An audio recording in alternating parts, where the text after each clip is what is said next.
अस्सलाम वालेकुम फैसलाबाद, आपका मेज़बान मोहम्मद बिलाल लोगर आपकी खिदमत में दोबारा से हाजिर है। बड़ी ईद, बड़ी खुशियाँ, खुसूसी ट्रांसमिशन जारी है। लम्हा ब लम्हा आपको ईद कुर्बान के ऊपर दोस्तों से मिलवा भी रहे हैं और जो फैसलाबाद की शख्सियात हैं वो ईद कैसे मना रही हैं, कैसे ईद की खुशियों को दोबारा करी हैं, वो सब आपके सामने रख रहे हैं। तो आज मैं बिलाशुबा बिल्कुल ताख़ीर किए बगैर अपने मेहमानों की तरफ बढ़ूँगा और आज का प्रोग्राम, आज के मेहमान बड़े ही ख़ास हैं। सबसे पहले मैं बता दूँ, जब भी मैं खूबसूरत लग रहा हूँ, खूबसूरत लिबास ज़ेब तन किया हो तो अंदाज़ा आपको हो जाता है। मैं हमेशा से जो मेरे कपड़ों को स्पॉन्सर करने वाले वो मियांदाद फैब्रिक्स वाले हैं। तो फिर आज हमारे साथ मियांदाद फैब्रिक्स के ही जो मालिक हैं वो मौजूद हैं, CEO मौजूद हैं और डायरेक्टर मौजूद हैं।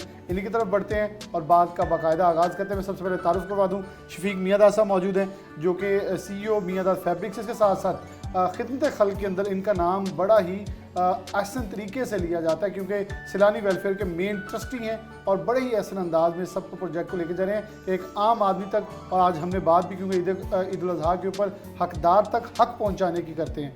साथ फैसल मियांदाद साहब मौजूद हैं, डायरेक्टर हैं और बहुत ही हमारे दोस्त हैं प्यारे और सूतर मंडी फैसलाबाद के अंदर बड़ी सरगर्म ताजर हैं। मैं शफीक साहब से आगाज़ कर लूँगा। दोनों को सबसे पहले बहुत बहुत ईद मुबारक। Thank you very much. आपको भी ईद मुबारक। बहुत मुबारक, खैर मुबारक तमाम देखने वाले नाजरीन को भी मियांदाद फैब्रिक्स की तरफ से, हमारी तरफ से बहुत बहुत ईद मुबारक। यहाँ शफीक साहब कैसे देखते हैं कि बड़ी ईद है, बिलाशुबा हम हमेशा जब भी आपसे कभी प्रोग्राम करें तो बहुत सारी चीज़ें सीखने को मिलती है क्योंकि आप सैलानी वेलफेयर के साथ जिस हद तक इंडल्ज होते हैं, क्योंकि लोग घरों में 1, 2, 3 कुर्बानी करते हैं, लेकिन आप घरों को छोड़कर सैलानी वेलफेयर के साथ एक ह्यूज क्वांटिटी में कुर्बानी करते हैं और उन घरों तक पहुंचाते हैं वो गोश्त जो शायद पूरे साल में इंतज़ार करे होते हैं कि बड़ी ईद आएगी, हमारे घर में भी गोश्त आएगा। बिस्मिल्लाहिर्रहमानिर्रहीम। सबसे पहले मैं आप लोगों को का शुक्रिया अदा करता हूं और सब दोस्तों को और जो हमारे स्पेशल हमारे जो नीडी पर्सनस हैं मैं उनको ईद मुबारक करता हूं। और ये इवेंट जो है वो है ही ये सबक सिखाता है कि जो हमारे जो गरीब तबका है, जो ज़रूरतमंद लोग हैं, उनके लिए हमें सबसे ज़्यादा सेक्रीफाइस करना चाहिए और कुर्बानी का जज्बा इसार लेके ही चलना चाहिए। तो इसके साथ साथ ये है कि जब जैसे इस पूरा साल बेचारे इंतज़ार करते हैं कि यार हम गोश्त जो है वो पूरा साल बेचारा गरीब आदमी तो सोचता भी नहीं। आज 2200 रुपये रेट है बकरे का। तो इसलिए ये जो हमारा इवेंट है वो इसी साल पे पूरा इंतज़ार करते हैं लोग, ताकि जो है वो एक अच्छे तरीके से गोश्त को खाया भी जा सके, एंजॉय भी किया जा सके और हम लोग सब मिल के ये इस जज्बे को, इस इसार को हम अच्छे तरीके से मनाएं और अपने जो कमज़ोर तबका है उसको साथ लेकर चलना चाहिए हमें। बिल्कुल जी, बड़ी ईद का मकसद भी यही है कि हज़रत इब्राहीम अलैहिस्सलाम ने जो हज़रत इस्माईल अलैहिस्सलाम और हज़रत इब्राहीम अलैहिस्सलाम से मंसूब जो बड़ी खूबसूरत ये एक हमारे लिए सबक है, उसका मकसद भी ये है कि आपने अपनी बहुत कीमती चीज़ को सेक्रीफाइस करना है, कुर्बान करना है अल्लाह की रस्ते के अंदर। और अल्लाह ने बेटे की शक्ल में आजमाइश इसलिए ली ताकि मेरे बंदे जब मेरे ऊपर ईमान लेके आते हैं, क्या इस हद तक ईमान है कि वो अपने बेटे तक को यानी कि सबसे कीमती चीज़ को भी कुर्बान कर सकें। और फिर ऐसे हमें सबक जानवर के अंदर भी दिया जाता है। फैसल भाई की तरफ बढ़ूँगा। फैसल भाई, आप कैसे देखते हैं कि ईद कुर्बान के ऊपर कैसे ईद मनाते हैं?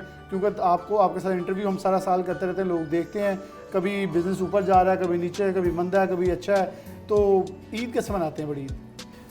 बिलाल भाई, जैसे कि आपको पता है कि पहले दिन हमने नमाज़ पढ़नी है और आते ही जो है ना वो कसाई के साथ वो कुर्बानी वगैरह हो जाती है। कुर्बानी के बाद फिर रात को जो है सारी फैमिलीज़ आई होती हैं, फंक्शन होता है। जैसे अब अभी आज का दिन तो पहले दिन, अब आप आ गए हैं दोपहर में, तो अब सारा आपके साथ ये सारा प्रोग्राम हो रहा है माशाल्लाह। सारी फैमिलीज़ भी उधर इंजॉय कर रही हैं और अल्लाह का शुक्र है कि आपके साथ भी ये गपशप लग रही है।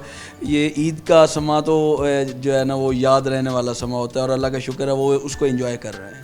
गोश्त अच्छा खाते हैं? बिल्कुल खाते तो है, लेकिन ईद का गोश्त ज़रा आपको पता है कि ज़रा मुश्किल हो जाती है, लेकिन अल्लाह का शुक्र फिर भी हमने रोज़ा तो खोलना ही होता है ना। बिल्कुल, ये बड़ी इंपॉर्टेंट चीज़ है। मैं शफीक साहब की तरफ दोबारा बढ़ूँगा।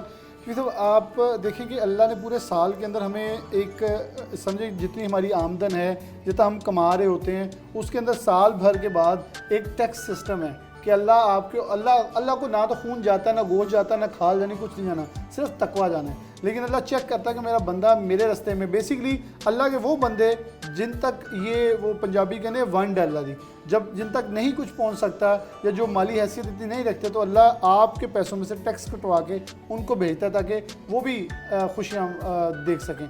आप कैसे देखते हैं रियासत के अंदर भी ऐसे बहुत सारी चीज़ें होती हैं, आपसे हमेशा बड़ी सीरियस टॉक हो रही होती है, आप इस कॉन्सेप्ट को कैसे देखते हैं और दुनिया के ऊपर कैसे नाफजुल अमल करते हैं? देखिए जी, इस चीज़ को हमने जो कुर्बानी है ना, वो कुर्बानी देने का नाम जो है वो सिर्फ यही नहीं कि हम ये सिर्फ गोश्त ही गरीबों तक पहुँचाएँ। ये आपने बड़ी अच्छी बात कही। मैं ये समझता हूँ कि देखिए, जो कौम पूरी दुनिया में मशहूर हो डोनेशन के हवाले से, सेक्रीफाइसिंग के हवाले से, वेलफेयर का काम करने में, वो कौम टैक्स क्यों नहीं देना चाहती? टैक्स जो है वो देना सबसे बड़ी, मैं समझता हूँ कि सेक्रीफाइस और वेलफेयर का काम सबसे बड़ा वो है ये टैक्स सिस्टम जो है। देखिए, कौम जो सबसे ज़्यादा वेलफेयर का काम करती है वो टैक्स देना क्यों नहीं चाहती? हम देखें, एक पौधा है ना, अगर ऊपर से सूखना शुरू हुआ ना, तो इसका मतलब ये नहीं कि उसको उस ऊपर मसला है, उसकी जड़ में मसला है। अगर ये कौम टैक्स नहीं दे रही तो हमें इस हमारी गवर्नमेंट को ये देखना चाहिए, उस जड़ को पकड़ना चाहिए कि ये टैक्स दे क्यों नहीं रहे। असल में ये नहीं है। अच्छा, ये वेलफेयर का काम सबसे बड़ा जो है, जो मैं ये कह रहा हूँ, वो इसलिए है कि देखिए, मैं चाय की पत्ती लेके आता हूँ, मैं लेके आऊँ, मियाँ मनशा साहब लेके आए, ये वो मसला है, वो चीज़ है जो हर आदमी, एक गधा गाड़ी वाला, गरीब से गरीब भी और अमीर से अमीर भी, ये ख़रीदता है कोई भी चीज़ें।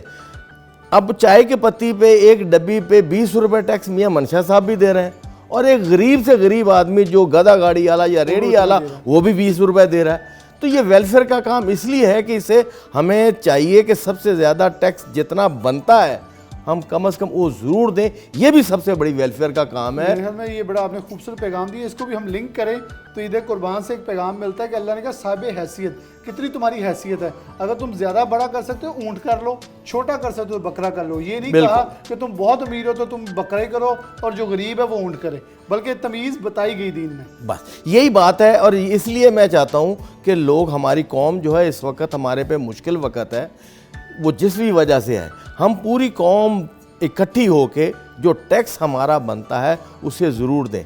हमारे इदारों पे हम इल्ज़ामात ना लगाएं। हमारे इदारे बहुत अच्छा काम करते हैं, सारे ही अच्छे लोग हैं, मगर अगर मैं टैक्स नहीं देता हूँ तो मैं टैक्स, मुझे चोरी पे मजबूरन लगा नहीं सकता, ठीक है ना? तो मना कर, हाँ, मैं इदारे को मैं बुरा कहूँ, मैं दूसरी तरफ उंगली खड़ी करता रहूँ, अपनी तरफ मैं देखता ही नहीं कि मैं टैक्स भी नहीं दे रहा, बुरा लोगों को मैं कहता रहूँ, इदारों को कहता रहूँ, ये तरीका ठीक नहीं है।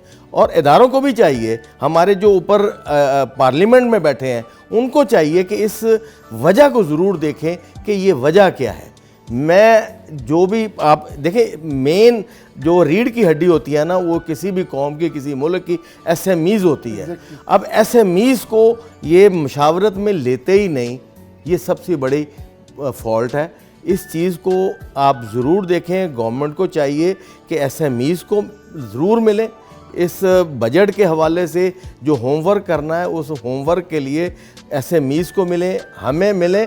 हम ज़रूर इस बारे में, मैं कुछ ना कुछ तो समझता हूँ या देखता हूँ कि यार ये फॉल्ट वजह क्या है, तो इसलिए ज़रूर हमें SMEs को मिलना चाहिए।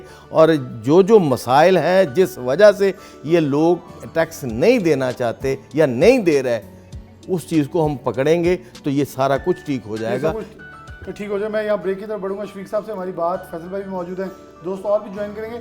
अच्छा, ये गुफ्तगू बड़ी ख़ास थी। मैं ब्रेक की तरफ बढ़ने से पहले इसका थोड़ा सा लुबे लुबाब ज़रूर आपके साथ जोड़ना चाहूँगा, ईद के मैसेज के साथ, ईद के पैगाम, ईद के प्रोग्राम के साथ, कि हम जब किसी भी कौम में, किसी रियासत में रह रहे हैं तो उस रियासत के कवानीन हमारे ऊपर इम्प्लीमेंट होते हैं। वहाँ फिर ईदें भी आनी हैं, जो भी त्यौहार आने हैं वो उसके साथ हैं। फिर हम ये ना करें कि हम दिखावे के लिए तो हम कुर्बानी भी कर देते हैं, सब कुछ देते हैं, लेकिन दूसरी तरफ हम रियासत के अंदर जो मौजूद कवानीन हैं उनकी खिलाफ वर्जी करें तो हमसे सवाल होगा कि आप ये जो ईद के ऊपर कुर्बानी कर रहे हैं अल्लाह को, फिर वही मेरी बात पहले वाली, ना तो गोश्त जाना है, ना खून जाना है, ना खाल जानी है, बल्कि हमारा तकवा जाना है। लेकिन तकवा वही होता है जो पूरे साल, ये एक दिन नहीं है, ये बेसिकली प्रैक्टिस है फॉर द होल ईयर। अगर उस पूरे साल में उस प्रैक्टिस को हम नहीं कंटिन्यू करते, फिर हमने कुछ नहीं सीखा। एक ब्रेक लेते हैं, दोबारा जरूर।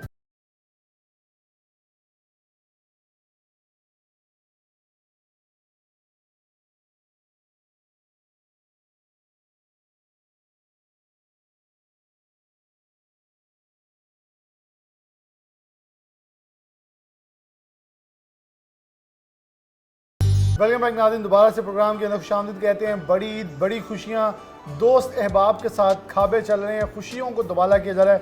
ईद कुर्बान में जब कुर्बानी हो जाती है फिर अगला मर्रा जो है वो ख़ास तौर पर बहुत लजीज खानों का आता है, तो उस तरफ बढ़ा जा रहा है। अब खाने और खाबे और दोस्तों की दावत ताम जो है वो किया जा रहा है। हमारे साथ शफीक मियां साहब मौजूद हैं, दोस्त ज्वाइन कर चुके हैं। मैं शफीक साहब से कहूँगा तारुफ करवा दें मेहमानों का ताकि हम बाकायदा आगे बढ़े। ये हमारे दोस्त हैं चौधरी अली असगर गुज्जर साहब। ये गुज्जर बरदरी के सरपरस्त हैं और ये हमारे हुंदल साहब हैं दोस्त। ये एक अच्छा नाम रखने वाले और अच्छे लोग हैं, वेलफेयर का काफ़ी काम करते हैं। और चौधरी साहब तुसी अपना तारुफ ज़रा खुद करवा दो। इरफान साहब मौजूद है। मैं बाकायदा अली असगर साहब से शुरू करूँगा। माइक ज़रा चौधरी साहब पकड़ लो। एक गुज्जर बरदरी के चश्मो चराग हैं और उनके सरपरस्त भी हैं शहर फैसलाबाद में। मेरी मुस्कुराहट से अंदाज़ा हो गया मेरा इनसे प्यार काफ़ी है। अब मैं बाकायदा आगाज़ करूँगा। अली असगर भाई, बड़ी ईद पे कुर्बानी माशाल्लाह करते हैं तो गोश्त भी तकसीम करते हैं, तो तकसीम का तरीका कार क्या होता है? जी बिस्मिल्लाहिर्रहमानिर्रहीम। सबसे पहले तो पूरे अहले पाकिस्तान को ईद मुबारक। उसके बाद जो नबी पाक सल्लल्लाहु अलैहि वसल्लम का तरीका है सुन्नत का, 3 हिस्सों में कुर्बानी तकसीम करके गोश्त, जो हिस्सा घर वालों का है, रिश्तेदारों का और गरीब गुरबा का है, वो सबसे बेहतर है हिस्सा।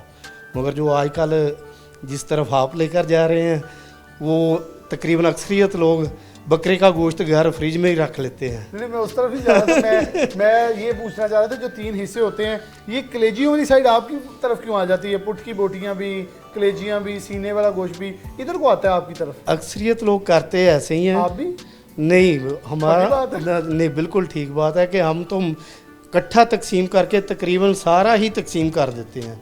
1-2 दिन का ना सुन्नत के हवाले से रखकर बाकी सब तकसीम कर देते हैं। क्योंकि अब आपको अच्छा वैसे क्योंकि गुजर बरादरी को जानवर की पहचान बड़ी अच्छे तरीके से होती है, तो बकरा लेते हैं या बछड़ा लेते हैं तो पहचान को टिप्स दे देना अगले आने वाले सालों के लिए हमारे नाज़रीन को भी। चौधरी साहब, मेरे बेटों ने ना तकरीबन 4 माह पहले राजनपुर के बकरे ले लिए हैं और माशाल्लाह वो बच्चों की एक पहचान से हटकर जो मोहब्बत होती है ना कुर्बानी के जानवर से, हाँ, वो ये कहा भी जाता है कि आप खुद उसे पालें और उसके ऊपर खिदमत ये करें। गुज्जर डोगर जहाँ राना जट की मसला नहीं है, ये जिसको जितनी ज़्यादा मोहब्बत होती है ना, हम तो प्यार है ना आपसे, हाँ, आपको छेड़े। हाँ जी, हाँ जी, वो इसीलिए जिसको जितनी मोहब्बत ज़्यादा होती है वो उतना ही ज़्यादा प्यारा जानवर लेकर आता है। तो आपने हमारे तो बच्चे लेकर आए हैं। हाफिज वैस है मेरा बेटा, उसने तकरीबन 4 माह पहले 2 बकरे ले आए हैं और उनकी खिदमत सुबह शाम करते हैं। चलिए जी, बहुत खूबसूरत बात है। आगे बढ़ूंगा। हौंदल साहब मौजूद हैं। हौंदल साहब, आप बड़ी ईद को कैसे मनाते हैं? आज तो दोस्तों के साथ दावत पे आए हैं यहाँ शफीक मियां साहब की तरफ, तो बड़ी ईद को क्या देखते हैं कि कैसे मनानी चाहिए? आप कैसे मनाते हैं और कोई बचपन की याद हमारे साथ शेयर करें। बिस्मिल्लाहिर्रहमानिर्रहीम। मेरी तरफ से आप सबको और अहले पाकिस्तान को, सब दोस्तों को ईद मुबारक। पहली बात तो यह है कि ईद आजकल गर्मियों का सीज़न चल रहा है तो इसमें गर्मी भी बहुत ज़्यादा है, तो कुर्बानी वगैरह करते हैं। दूसरा, कुछ दोस्त फिर दावतें वगैरह करते हैं। गर्मी बहुत है, गोश्त ज़्यादा ना रखे, ख़राब हो सकता है। नहीं, मैं गोश्त ज़्यादा नहीं रखता भाई, ज़्यादा सब्ज़ी वगैरह का होता है। हम भी ज़िम्मेदार हैं तो हमारे तो माशाल्लाह अपनी सब्ज़ियां वगैरह होती हैं, तो इसलिए ज़्यादा सब्ज़ी वगैरह ही, ताज़ा सब्ज़ियां ही खाते हैं। बाकी फिर जो ईद पे 2-3 दिन दावतें वगैरह चलती हैं उसमें खाना पीना तो होता ही है।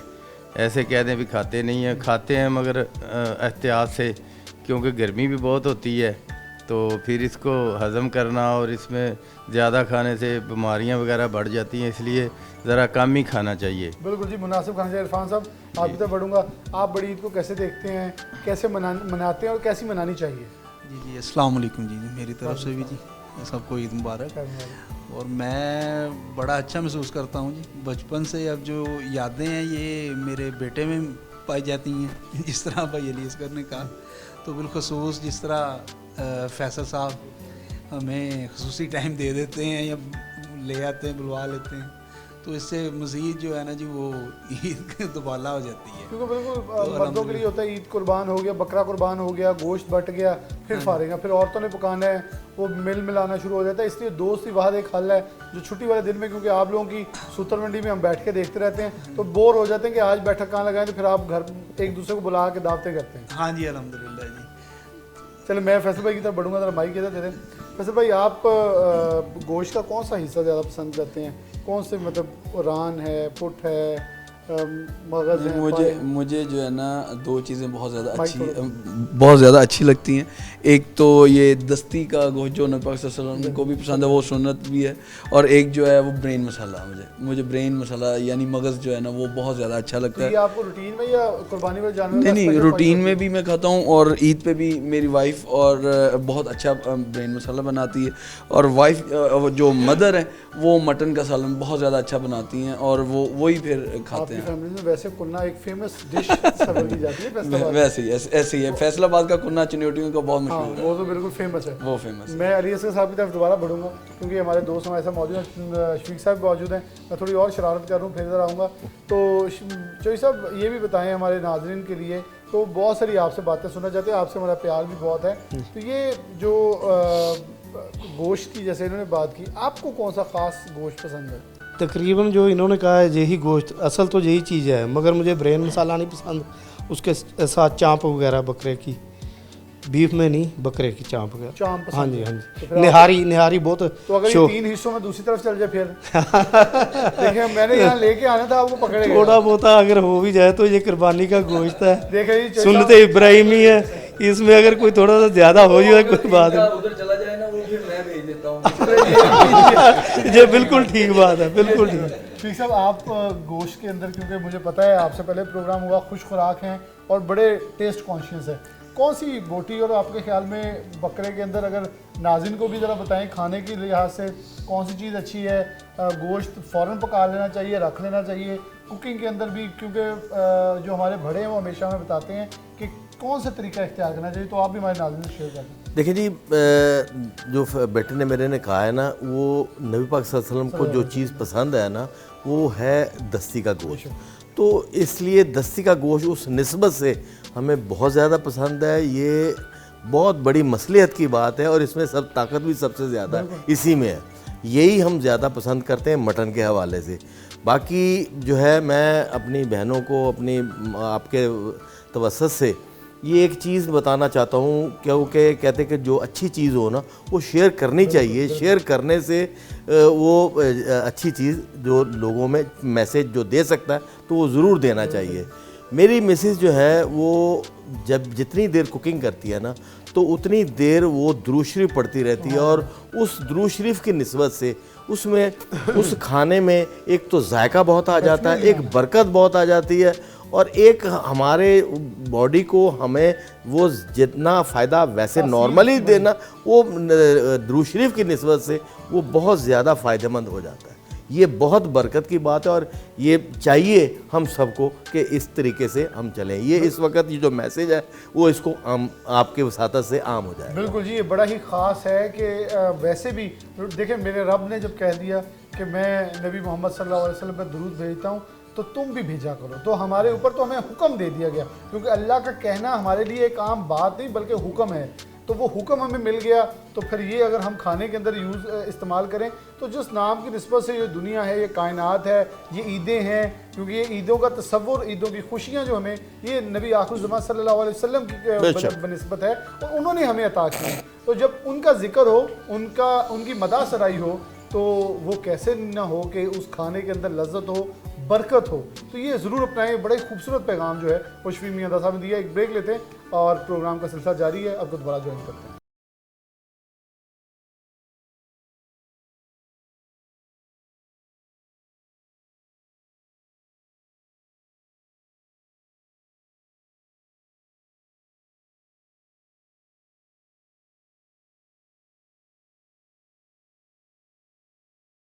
वेलकम बैक नाज़रीन, दोबारा से प्रोग्राम के अंदर खुशामदीद कहते हैं। बड़ी ईद, बड़ी खुशियाँ, सूसी ट्रांसमिशन जारी है। तो हम हमेशा ईद पे अपने मेहमानों से पूछते हैं कि बचपन की ईदें, कोई याददाश्त। तो सबसे पहले मैं फैसल भाई की तरफ बढ़ूँगा। फैसल भाई, कोई बचपन की याद खूबसूरत बकरों के साथ आपकी हो, वो हमसे शेयर करना चाहिए नाज़रीन के साथ। और क्या आपको लगता है कि आज का दौर ग्लोबलाइज्ड है या आइसोलेटेड है? पहले की ईदें कैसी थी और आज के बच्चों को देख के क्या फ़र्क नज़र आता है? बिलाल भाई, नो डाउट कि अभी बहुत ज़्यादा चेंज हो गया है। बच्चे बहुत ज़्यादा घुल मिल नहीं जाते जानवरों के साथ, लेकिन मेरे ख्याल के मुताबिक मैंने जो अपने बच्चों को देखा है और मेरे कज़न के बच्चे भी होते हैं, सारे होते हैं, तो वो ना चाहते हुए भी बहुत ज़्यादा घुल मिल तो नहीं जाते। जैसे हम खेलते थे, हम तो 10-10 12-12 दिन पहले हम जानवर ले आते थे। अब क्योंकि गर्मी भी बहुत ज़्यादा एक्स्ट्रा ऑर्डनरी हो गया, तो माँ बाप भी कहते हैं कि ऐसे बकरे बीमार ना हो जाएं, तो 1-2 दिन पहले जो बकरे या वेड़े वगैरह या ऊँट वगैरह आता है, कैमल वगैरह आता है, तो वो जो है ना बच्चे फिर भी ना चाहते हुए भी 1-2 दिन में इतना ज़्यादा घुल मिल जाते हैं कि वो हमें भी याद आ जाता है कि हम भी ऐसे जो है ना जानवरों के साथ खेलते रहे हैं। तो मेरा ख्याल है कि यही एक याद दहानी है कि उनको देख के हमें याद आ जाती है, अपने बचपन के दिन याद आ जाते हैं। अपने बचपन के दिन और बचपन के दिन अपने बच्चों के अंदर बड़े खूबसूरत नज़र आते हैं। तो ये सब ज़रा हमारे नाज़रीन को पहले तो अपनी कोई खूबसूरत याद भी बताएं और फिर बताएं कि अगर मतलब ऑन द सीरियस नोट अगर आप मंडी जाएं मतलब फ्यूचर के अंदर आने वाले दिनों में, तो जानवर की पहचान कैसे की जाए? क्योंकि अमूमन आजकल टेपें लगा दी जाती हैं, नकली दांत लगा दिए जाते हैं, पानी चने खिला दिए जाते हैं, पानी चनों वाला पानी, उसे एकदम उभार नज़र आता है। लेकिन जैसे ही बकरा घर पहुंचा, इतनी गर्मी है तो या तो बीमार हो गया और फिर ऐसी ऐसी बीमारियां आ जाती हैं जिससे बड़े लोग परेशान होते हैं, क्योंकि ये माल है हमारा और हमने दिल से लगाया होता है कि अल्लाह की खिदमत में बड़ा खूबसूरत जानवर कुर्बान करें। जी आपकी बात बिल्कुल ठीक है। इसके लिए ज़्यादातर कोशिश हमें करनी चाहिए कि दिन के वक्त ही जानवर ख़रीदा जाए। ओके। अब मार्केट के हिसाब से, शहर के हवाले से लोग अक्सरियत अपना काम बंद करके मार्केट में जाते हैं। और ये जो चलते फिरते लोग, इनसे अवॉइड करके मैं मंडी का रोकिए। ज़ाहरा शहर में तो चलते फिरते लोगों से ज़्यादा लोग जानवर लेते हैं, मगर अक्सरियत लोग अपने कोई दोस्त ऐसे ले जाते हैं जिनको जानवरों के धुंधे और चोगे छीगे का पता होता है, उसको वो चेक कर लेते हैं। और अक्सरियत लोगों के साथ जो आप बता रहे हैं वो मसला बन जाता है कि वो घर आके देखते हैं इसके तो दांत ही वैसे जाली लगे हुए हैं, इसके टेप लगे हुए, वो बकरी पकड़ा देते हैं। और ऐसे ही व्यापारियों के साथ भी फ्रॉड हो जाता है। वो लाख, 1.5, 2 लाख, 5-5 हज़ार के सारे नोट जाली होते हैं। तो जो रात के टाइम मार्केट का है उसमें बहुत ज़्यादा तवज्जो दरकार होती है हमारी। एक तो 10 दिन जो हम लास्ट 10 दिन में ख़रीदारी करते हैं, कोशिश करें इससे पहले ले लें। और जैसे आपने कहा कि मार्केट की बजाय किसी गाँव से, किसी रिश्तेदार से जाके ख़रीद ले, ताकि आपको इस चीज़ की परेशानी कम से कम हो। या मंडी में चले जाएं, आपको ऑप्शन ज़्यादा मिल जाते हैं। मंडी में दिन के टाइम जाएं, रात की बजाय अक्सरियत ज़्यादा जो फ्रॉड होता है वो लास्ट 2-3 दिन में होता है। हाँ, बिल्कुल बिल्कुल। क्योंकि लोगों को अपना जल्दी लगी होती है, गर्मी भी बहुत ज़्यादा होती है, बच्चे साथ होते हैं, हमने बजट भी बनाया होता है कि पानी उधर पानी का पीने का भी इंतज़ाम नहीं होता। वो जल्दी करते हैं कि हम जानवर लें और घर चले जाएं। तो उसके अंदर वो चीज़ें हो जाती हैं। हाँ, इसमें कास्टली चीज़ भी ली जाती है और उसमें 2 नंबर परचेजिंग भी हो जाती है। कोई याददाश्त हमारे साथ शेयर करें? ज़्यादा जब हम छोटे थे उस वक्त तो हर घर में तकरीबन 1, 2, 3 जानवर, भैंसे और बकरे बकरियां होते थे। वैसे होते थे। हमारे शहर में होते थे उस वक्त तो ज़्यादा। इस जो आज रुझान है ना बच्चों का जानवर लेने का, उसको पालने का, उसको चारा खिलाने का, वो उस वक्त इतना ज़्यादा नहीं था। शौक़ होता था मगर जुनून की हद तक जो अब बच्चों को शौक़ है वो उस वक्त नहीं था। क्योंकि पूरा साल घर में जानवर होते थे तकरीबन तमाम लोगों के, हर बरादरी के लोगों के घर में कोई 1 भैंस, 1-2 बकरी लोग अपना दूध के इस्तेमाल के लिए भी लेते थे। ज़्यादा तो ऐसे ही है कि सुबह से आखिरी जो 10 दिन है वो सुबह से लेकर शाम तक बकरों के साथ टाइम गुजरता मैं था। हम साहब की तरफ बढ़ूंगा। हम साहब, आप कोई अपनी याद हमारे से शेयर करेंगे और ख़ासतौर पे ईद के हवाले से बताएं कि बचपन की ईद और आज की ईदों में क्या फ़र्क आ गया? बचपन की ईद में तो कोई किसी किस्म का फ़िक्र ही नहीं होता था। वो तो पेरेंट्स के सर पे होते थे तो टेंशन ही नहीं होती थी। बकरे आए हैं, जो बड़ा जानवर भी आया है उसके गले में हार वगैरह डालते थे और पूरी गली में घूमते थे लेके ना, और नारे वगैरह लगाते थे, ये ऐसे खप शप डालते थे ना जी।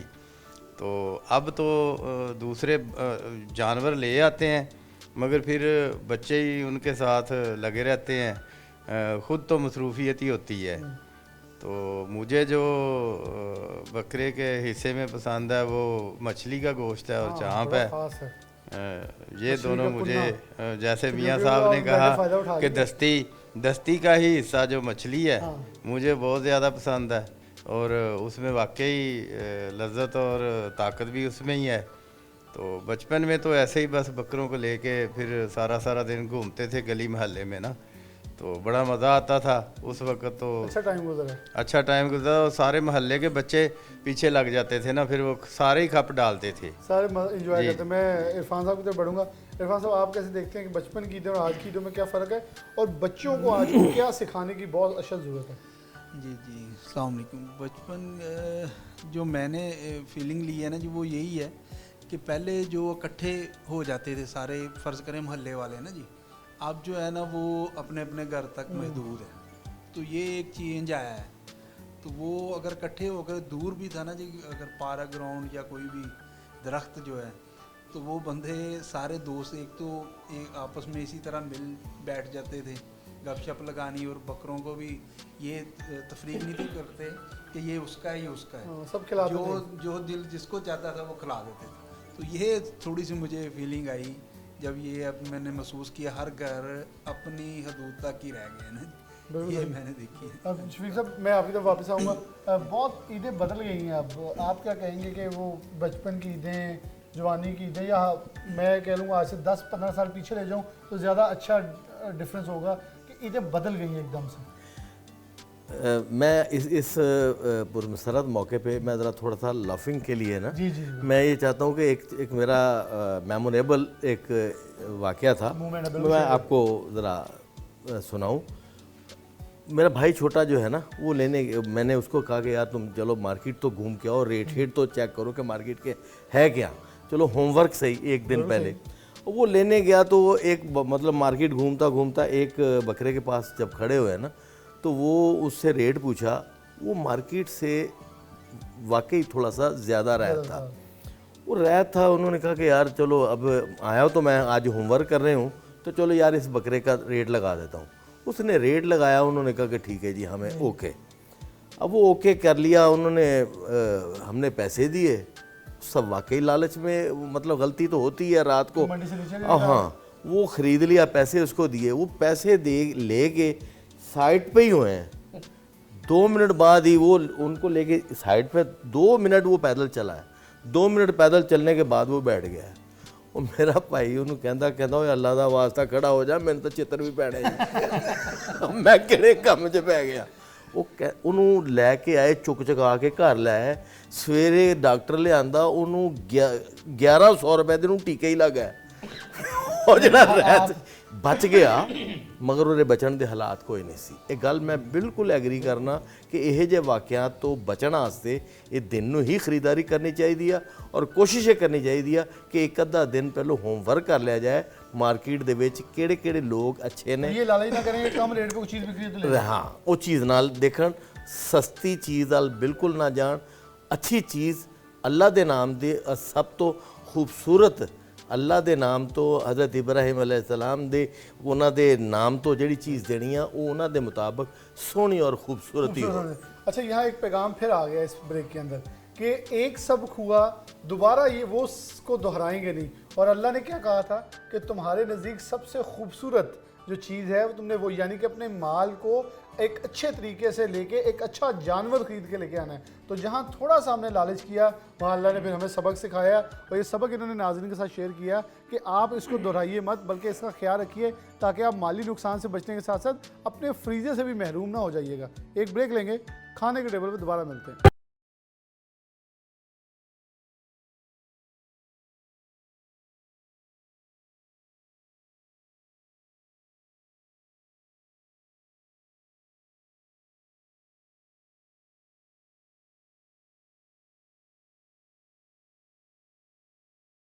वेलकम बैक नाज़रीन, दोबारा से प्रोग्राम के अंदर खुशामदीद कहते हैं। बड़ी ईद, बड़ी खुशियाँ, दस्तरखान सज चुका है, और मैं बड़ा जालिम हूँ इस मामले में कि आप लोगों को अपनी किचन की तरफ खुद जाना होगा, क्योंकि मैं टिप्स ज़रूर ले दूँगा कि क्या क्या पका है, कैसे पका है। और अच्छे खाने में हमेशा से शफीक साहब बड़े हमें अभी इन्होंने एक और टिप देते होते हैं कि खाने को मैरिनेट करने के हवाले से पहले जो एडवांस है उसकी भी चीज़ें बताते हैं। लेकिन मैं पहले फैसल भाई की तरफ बढ़ूँ। फैसल भाई, आपने दस्तरखान से जो आया है, तो क्या क्या चीज़ें अंदर शामिल हैं? इसमें बिलाल भाई सबसे पहले तो मटन कीमा है, और एक मटन का सालन है, दाल है येलो कलर, क्योंकि ईद के ऊपर ना ज़रा मटन से दिल भरा होता है तो थोड़ी सी दाल हाँ, कुछ थोड़ा टच हो सा जाता है। टेस्ट करने के लिए। और वाइट राइस हैं और इसके साथ सिंगापुरी राइस हैं थोड़े से, और साथ में मैंने चिकन स्टिक्स थोड़ी सी जो है ना वो साथ में तैयार करवा लेंगे। चलें जिसका दिल चिकन को करे तो वो भी साथ में थोड़ा सा टेस्ट कर सकता है। तो खुश आप अच्छा खाते हैं या बस डाइट इतनी सेहत से लगता नहीं मैं ज़्यादा खाने वाला हूँ। नहीं, वैसे आप लग नहीं रहे सीरियसली इतना ज़्यादा नहीं, मेरी डाइट थोड़ी सी ज़्यादा है, लेकिन अल्लाह का शुक्र है मैं वॉक कर लेता हूँ। मेरे साथ मुख्तार हुंदर साहब जो हैं वो रात को आ जाते हैं, हम दोनों वॉक कर लेते हैं, पापा भी साथ मुझे ज्वाइन कर लेते हैं, तो उससे थोड़ा सा मैनेज हो जाता है। लेकिन मैं थोड़ा सा ज़्यादा खाने वाला बंदा हूँ। चलें जी, मैं चोई साहब की तरफ बढ़ूंगा। चोई साहब आपको तो वैसे ऊपर होकर देखने की जरूरत नहीं है, स्मेल से बता सकते होंगे क्या क्या पका है। तो खाने के अंदर हाथ होला रख दें या खिंच दें? मटन और बीफ के लिहाज से तो मैं काफ़ी हाथ होला रखता हूँ, क्योंकि मैं ज़्यादा पसंद नहीं मुर्गा वैसे आपकी सेहत से ममासलत नहीं रखता।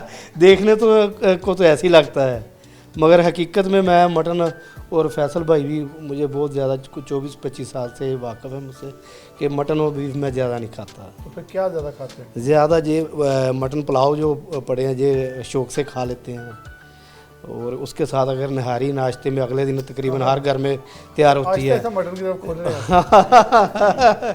वो तो बीफ या ऊँट के साथ बनती है, मगर उसका जायका और उसमें नींबू का रस डाल के जो टेस्ट बनता है, ये इसकी तमाम डिशों से अच्छा बन जाता है ना। चलें जी, ये खुश खुराक है, आहिस्ता आहिस्ता थोड़ा थोड़ा बता रहे हैं। होंदर साहब की तरफ बढ़ेंगे। होंदर साहब, आपको खाने के लिहाज से सब कुछ खा लेते हैं या बड़ा कुछ चूजी है, या चलता है सब कुछ? नहीं, मैं तो सब कुछ ही खा लेता हूँ। बाकी अली असगर भाई शोरबा ही खाते हैं मटन का ना जी, थोड़ा बहुत खाते हैं। मैंने ये भी वैसे इस देखा मामले है। में सही है कि जितना भी गोश्त जो है उसके अंदर जी, जी। ज्यादातर कोलेस्ट्रॉल होता है। ये जो चिकन शोरबा है, वगैरह- असल यखनी है, उसके अंदर ताकत होती है। तो ये फिर सही पसंद है, मैंने इनके बारे में जी, सही जी, अंदाजा किया हुआ है। ये चिकन वगैरह ये ज़्यादा शौक से खा लेते हैं, बारबेक्यू वगैरह। और मटन में तो ये शोरबे के साथ ही खाते होते हैं। प्यार है जब ना, पहले भैंसों से हम नहीं खा सकते। मैंने देखा तो ये शोरबे के साथ खा रहे थे और थोड़ा बहुत खा रहे थे, तो मैंने इन्हें पूछा भी यार ये तो आप बहुत कम खाते कहा, मैं डाइटिंग पे हैं, तो हूँ। कहता ये मुझे इतना पसंद नहीं है। ये डाइट तो नहीं ये करते, खाते ही हैं माशाल्लाह से, तो मुझे तो जो भी हो फिर खा लेते हैं। चलिए जी, इरफान साहब की तरफ बढ़ूंगा। इरफान साहब, आप सब कुछ तनावुल कर लेते हैं या कुछ मखसूस? क्योंकि आजकल नौजवानों में तो बहुत ज़्यादा आ चुका है कि बर्गर्स और सब कुछ, तो आप खाने के लिहाज से किस हद तक खुश खुराक हैं या खुश्क खुराक हैं? नहीं, मैं खुश खुराक ही हूँ जी, अल्हम्दुलिल्लाह सारा कुछ ही खा लेता हूँ जी।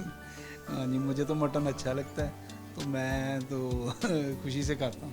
तो हाँ बच्चों जी, को भी तलकीन करते हैं कि ये बच्चे हाँ, बच्चे आजकल नहीं काफ़ी बेटे अपने को बताता हूँ कि मटन शटन खाया करो। ये कुछ आपके दोस्त की आवाज़ आ रही है, घर से इजाज़त नहीं मिलती मटन खाने की? नहीं मिलती है, या ईद वाले दिन आपकी मर्जी का पक जाता है या उस दिन भी नहीं चलती? बनाते हैं, नहीं खुशी से बनाते हैं, आम रूटीन में भी ना अल्हम्दुलिल्लाह अच्छी डिशें बना देते हैं।